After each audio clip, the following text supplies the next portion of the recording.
Assalamualaikum warahmatullahi wabarakatuh. Selamat datang di mata kuliah Statistik Pendidikan. Dan kali ini kita akan belajar tentang variabilitas. Apa sih itu variabilitas? Variabilitas merupakan kondisi di mana sekumpulan skor sama atau tidak. Jadi, jika sekumpulan skor itu sama, maka distribusi tersebut tidak mempunyai variabilitas.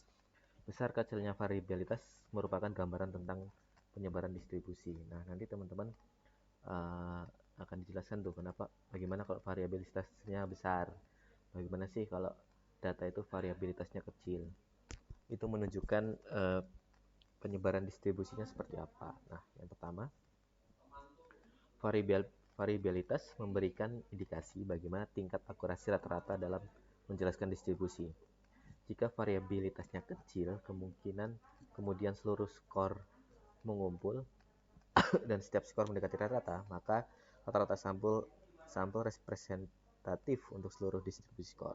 Sebaliknya, jika variabilitasnya besar, maka skor tersebar dan tidak mendekati harga rata-ratanya, sehingga rata-rata sampel tidak representatif untuk seluruh distribusi skor. Maka teman-teman nanti jika variabilitasnya kecil, itu sebenarnya menunjukkan rata-rata sampel itu representatif ya untuk seluruh distribusi skor. Sebaliknya jika variabilitasnya besar, maka rata-rata sampel tersebut tidak representatif untuk seluruh distribusi skor. Nah, kemudian variabilitas memberikan indikasi seberapa tepatnya suatu skor atau kelompok skor memberikan seluruh distribusi. Mengingat rata-rata populasi sering tidak diketahui, maka peneliti lebih banyak menggunakan rata-rata yang berasal dari sampel. Jika variabilitas kecil, maka setiap skor akan urutan dalam menggambarkan seluruh distribusi. Sebaliknya, jika variabilitas sampelnya berdistribusi besar, maka setiap skor atau sekumpulan skor tidak akurat dalam menggambarkan keseluruhan distribusi. Nah, jadi teman-teman nanti bisa ya membedakan jika variabilitasnya kecil atau didapatkan variabilitasnya besar. Nah, itu kurang lebih penjelasan bagaimana variabilitas dapat menggambarkan penyebaran distribusi suatu data. Oke, sekarang kita akan belajar tentang macam-macam variabilitas. Ada 3 ya macam-macam variabilitas.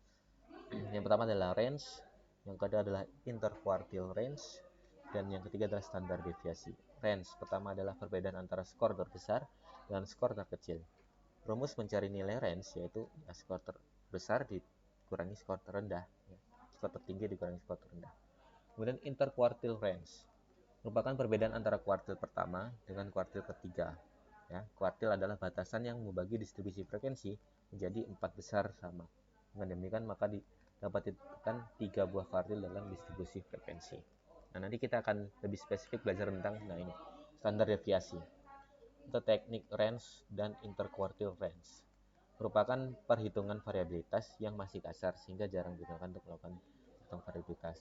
Tapi Bapak menilai variabilitas divisi ini juga lumayan cenderung digunakan ya, apalagi kalau penelitian kuantitatif seperti itu.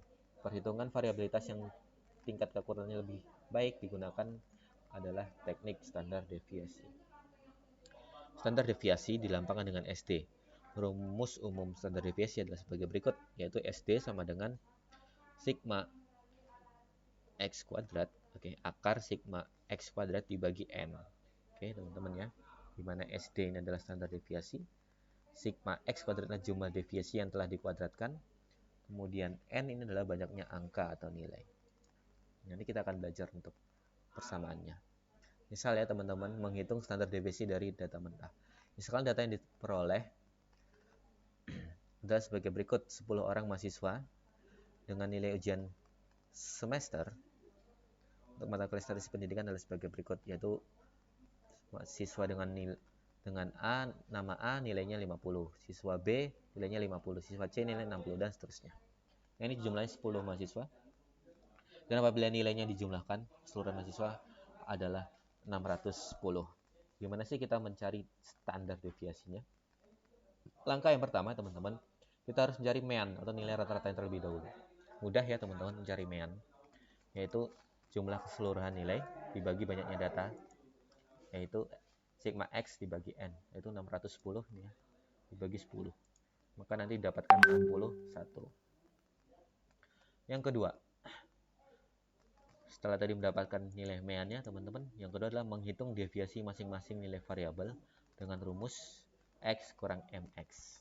Oke teman-teman, tadi kan didapatkan bahwasanya nilai rata-ratanya adalah 61. Oke, maka nilai X dikurangi rata-ratanya berapa? Misal 50.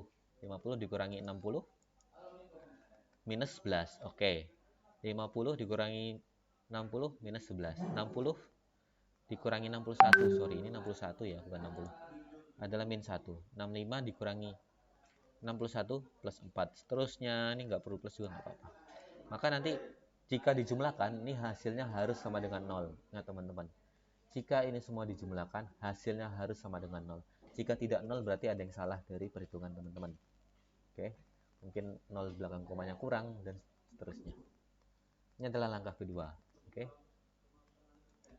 Nah, setelah itu teman-teman, dari data X itu, kemudian teman-teman dikuadratkan. Min 11 dikuadratkan menjadi 121. Seterusnya, 1 ya jadi 1, 4 jadi 16, terus-terusnya. Kemudian ini dijumlahkan, nilai sigma X kuadrat adalah berapa? Yaitu 1440. Oke, setelah itu ini sangat mudah teman-teman. Kita masukkan ke persamaan standar deviasi, yaitu sigma X kuadrat dibagi N. Oke, yaitu 1440 dibagi 10. Diakarkan, sorry. Akar 1440 dibagi 10. Karena ini hasilnya akar 114, maka didapatkan standar deviasi yang 12. Nah, jadi standar deviasi yang diperoleh adalah 12. Nah, ini cara bagaimana menghitung standar deviasi. Nah, ini teman-teman ada sebuah contoh soal yang teman-teman bisa coba di rumah untuk latihan mandiri. Berikut adalah nilai UAS siswa kelas 5 SD Harapan Bangsa. Sebagai berikut ya teman-teman. Nah, nanti teman-teman coba deh cari standar deviasi dari rata-rata dari data sebagaimana terlihat di dalam layar. Nah, ini teman-teman bisa kerjakan di rumah dan berlatih bagaimana menghitung standar deviasi. Mungkin itu dulu teman-teman untuk pertemuan pada kali ini. Jangan lupa untuk mengisi absen di kolom deskripsi. Jika ada kekurangan kami mohon maaf. Jika ada pertanyaan silakan diskusikan di grup WhatsApp. Assalamualaikum warahmatullahi wabarakatuh.